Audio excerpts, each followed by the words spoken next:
Oui, bonjour, je suis Nathanaël Lukusa, analyste politique, juriste et coordonnateur de l'initiative RDC.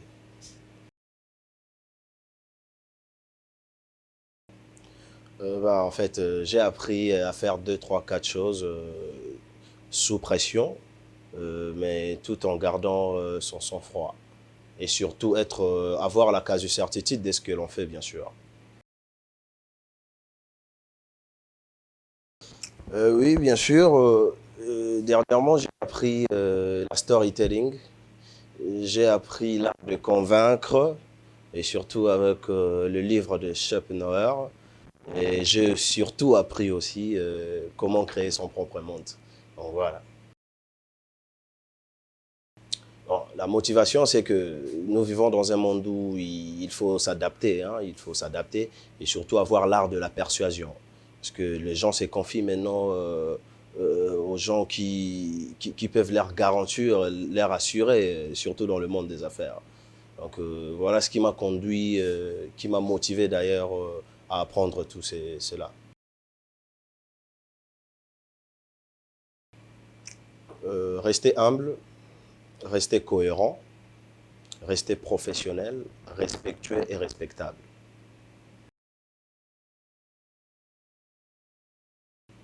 Oui, hein, bon, comme on dit toujours en français, un prévenant n'a jamais regretté.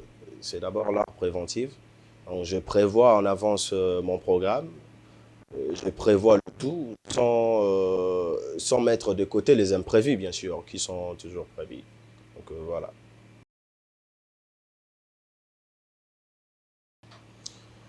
Bon, c'est lors du contrat de prestation de services d'environnement où on nous avait confié un long tronçon. Et surtout, il fallait très bien définir la partie. J'ai constitué une très bonne équipe.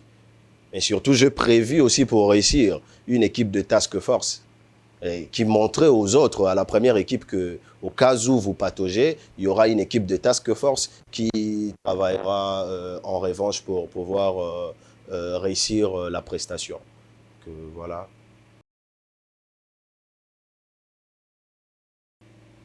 Bon, je serai très court, hein. Je serai laconique pour ne pas aller trop vite. Je pense que mon équipe, il fallait que l'on voyage. Le voyage était inopinement venu.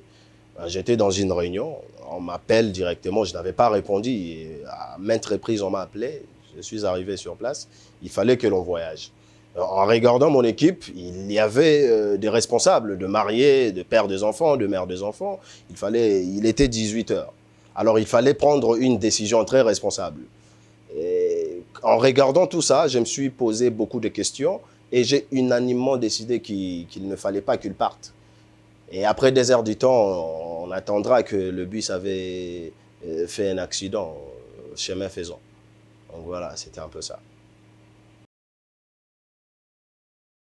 La réussite. Pour moi, la réussite, pour réussir d'abord, pour ne pas aller nommément à la définition, pour réussir, il faut avoir de compétences acquises. Il faut avoir de compétences, du courage et s'adapter aux perspectives, voyez-vous, et être courageux aussi, être sûr de ce que l'on fait. Donc pour moi, l'ensemble de tout ça peut définir une réussite. Déjà, c'est documenter à l'aide de livres, être connecté sur les réseaux sociaux où l'on reçoit très rapidement, à temps réel, les informations, mais aussi à la télé. La première des choses que je fais quand je zappe, je cherche les chaînes des informations, pardonnez ma redondance. Voilà. Je dirais que, comme on dit toujours en français, les imprévus sont prévus. Alors, puisque les imprévus sont prévus, il faut se préparer aux imprévus.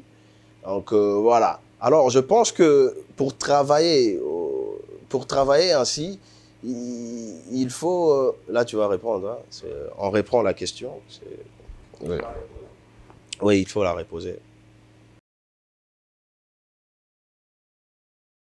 Je pense que c'est une très belle question.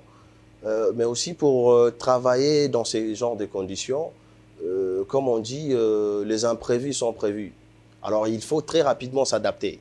Pour très rapidement s'adapter, cela exige en nous d'abord de la dextérité funambule, oui, ainsi que les exigences de compétences de pluridisciplinarité. Voilà, être capable de gérer tout, être capable de s'adapter intellectuellement et sagement concernant les décisions aussi. Donc, et surtout être calme, ne pas garder son sang-froid. Donc voilà un peu.